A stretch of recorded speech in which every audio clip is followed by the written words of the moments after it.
Over the last 24 hours, we have gathered some great questions that you guys have been asking us over on our Instagram page about van life and traveling in Norway, including what's our favorite place here in Lofoten, to how expensive it really is here in Norway, and whether you can actually do it on a budget. Well, in this episode, we're going to go through all of those good questions to give our true, honest insight of van life here.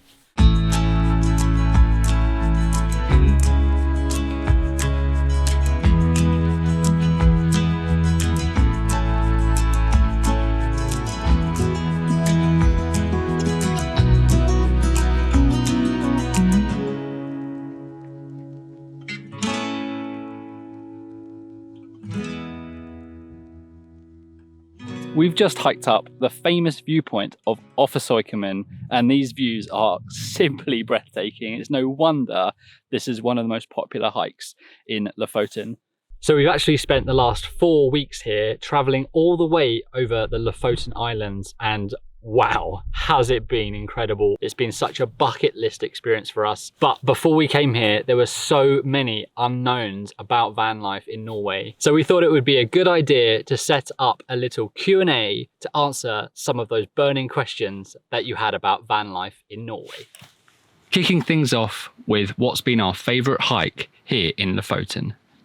So yeah, favourite hike. I would say it's not even a hike really, but my favourite stroll was around the islands of Hamnøy, Sakrisøy and Rain. Just like as a photographer, yeah, it's just the perfect way to spend a day really.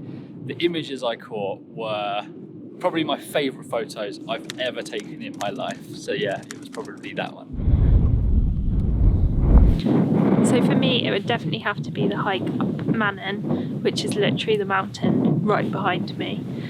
I think mainly because it was like the first hike we did here in Lofoten, and seeing those kind of views that you get up these mountain peaks for the first time, and the kind of aqua water and the golden beaches was just incredible. Definitely a bit of an 08 figure.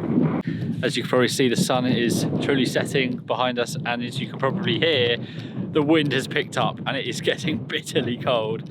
Despite that, I'm changing my answer already. Yeah, I know, it's a great start to this Q&A, but this is probably my favourite hike, purely because it was pretty easy to get up here, like compared to the other ones, and the views are insane. We've just watched the sunset, the light over the mountains casting shadows across these peaks. Yeah, it's just unreal. I've got about 100,000 photos to edit, but time to get down to our free parking spot.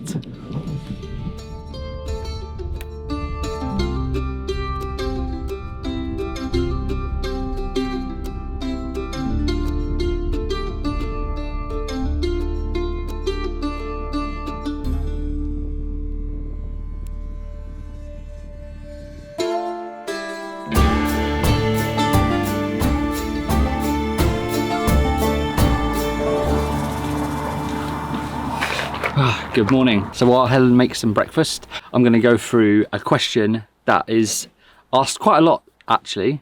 Has it been easy to find free camping park-ups in Lofoten, and how do you find them? So if you watched our last episode, you'll know that in Norway they have a law called Allmenningstraten. It basically means that you can park anywhere for free on uncultivated land. So that means that we can actually park up our van in the most beautiful spots and locations. Although there are some locations, especially near residents, where there are no camping signs. So yeah, we just do respect the locals, and we don't park on driveways like some people on Facebook, I don't know. There's loads of places you can like do your chores and things like that, which we'll go into a little bit more. And we find them, as always, using the app called Park for Night. It's just the holy grail of apps that we use, and we use it every day basically to find free park-ups and do our chores. Yeah.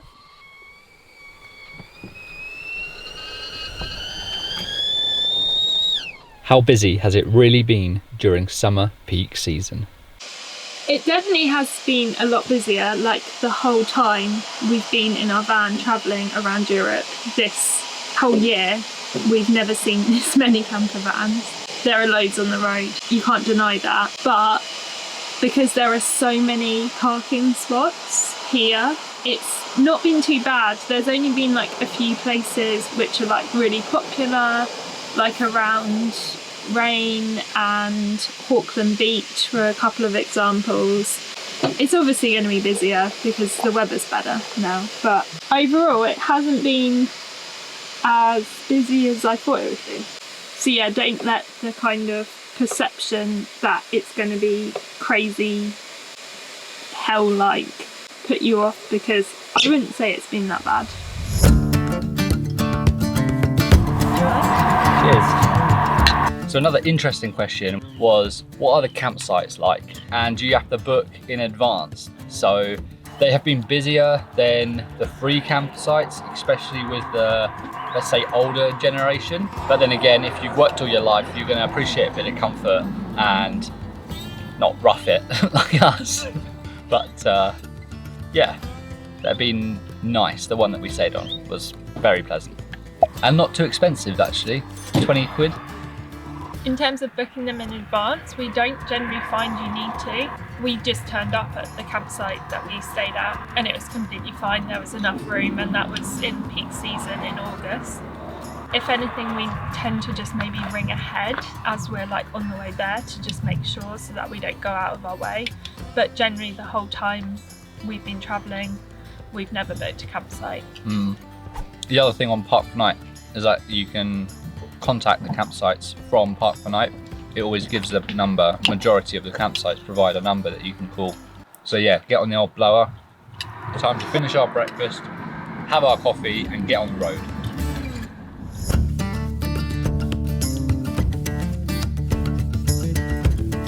After finishing breakfast and leaving the park up, it wasn't long before the clouds rolled in. A reminder of how unpredictable the weather here can be. Something that wasn't asked but we will answer anyway is, what is there to do when it's raining here? So we've actually opted for paid parking today because the weather is so grim and horrible. We really didn't fancy the walk across the bridges into Henningsvær. It's not too expensive, 24 NOK. If the weather's dry, it is a really nice walk to do and would definitely recommend it, because then you see a lot more of the village as you're walking in.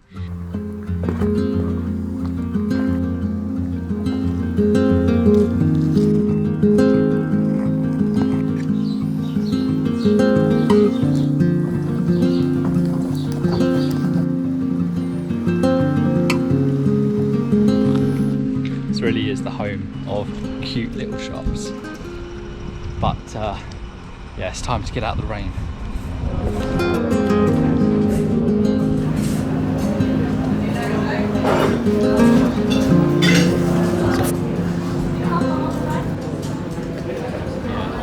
One thing we've been asked loads on our Instagram is how expensive the food is here in Norway. It is not the cheapest place, obviously.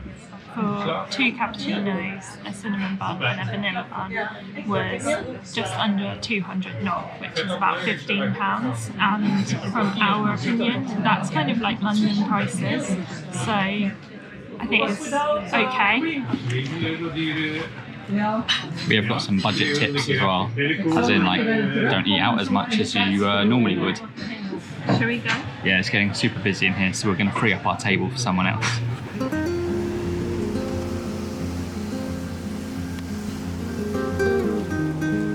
This really is one of the cutest little fishing villages here in Lofoten, including some very cozy little cafes like the one we've just been into, and local artisan shops like wool and glass blowing. So yeah, there's loads to do here. It also includes, or is like the starting point to a hike up that mountain, which neither you or I can see right now because the clouds are covering it, and a rather famous football pitch. So yeah, if Henningsvær are looking for a right back, then I can sign for you and I'll play for free. The weather really is grim today. Kind of reflects how we feel because it's our last day here in Lofoten, and we've got a long drive ahead of us.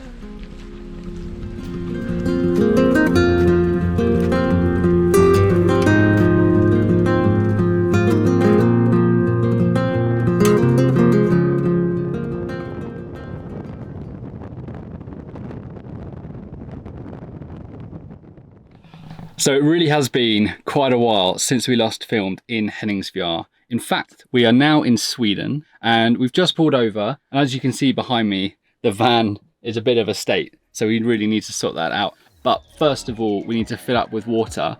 And that just reminds me of one of the most vital questions we had, which was, where do we do all of our chores in the remote islands of Lofoten? So considering the Lofoten Islands sit in the Arctic Circle, we didn't really know how we were going to do all of our chores, but it's actually been quite easy. There were two main places that we used, one in Lake Nez and one in Rain. Both are free and accessible 24/7, which has been awesome. There are of course plenty more places to fill up with water as you approach the mainland of Norway, but out in the remoteness of the Lofoten Islands, yeah, there are only two places. But as long as you plan it right, you'll be okay.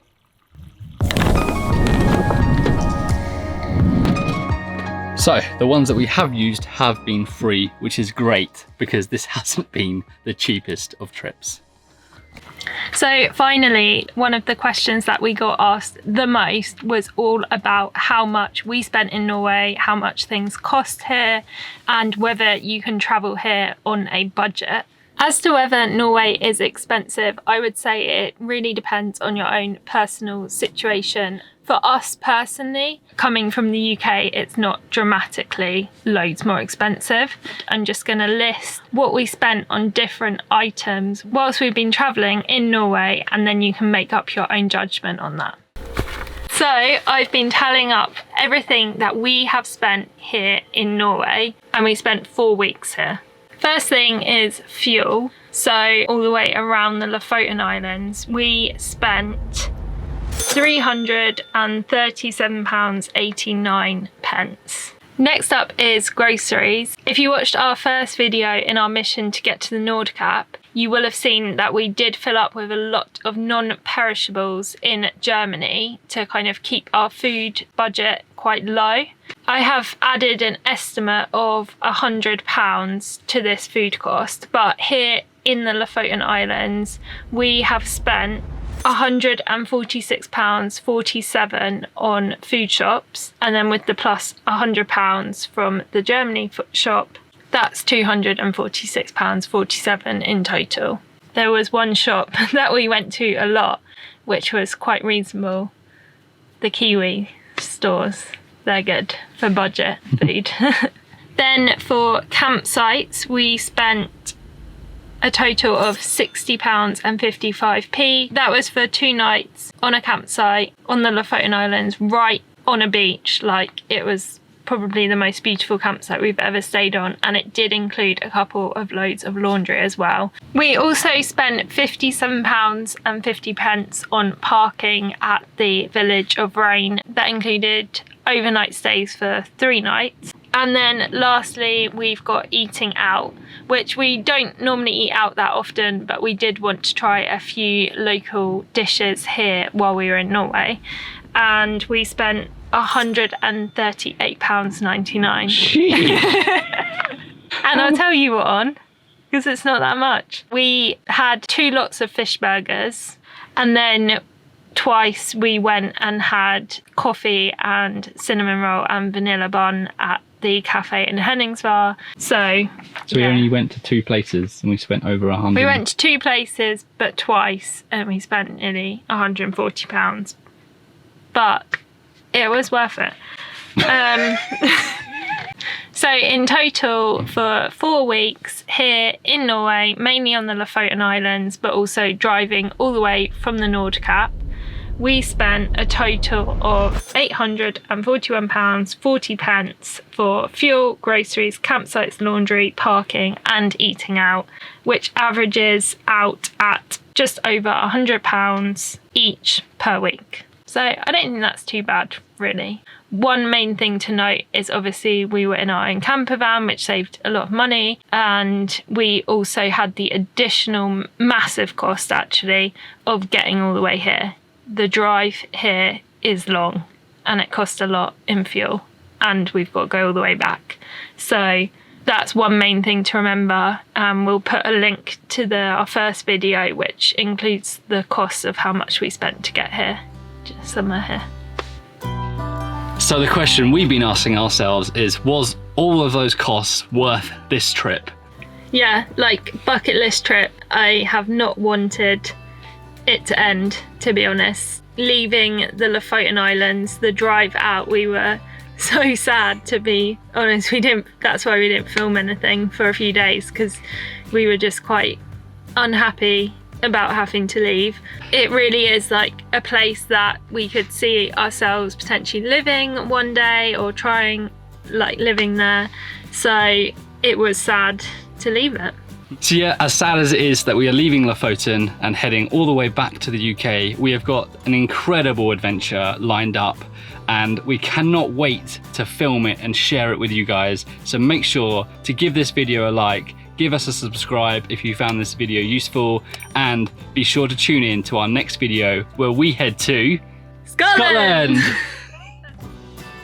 So be sure to join us next time as we explore the top 5 trending spots on the Isle of Skye and see whether they're actually worth all the hype.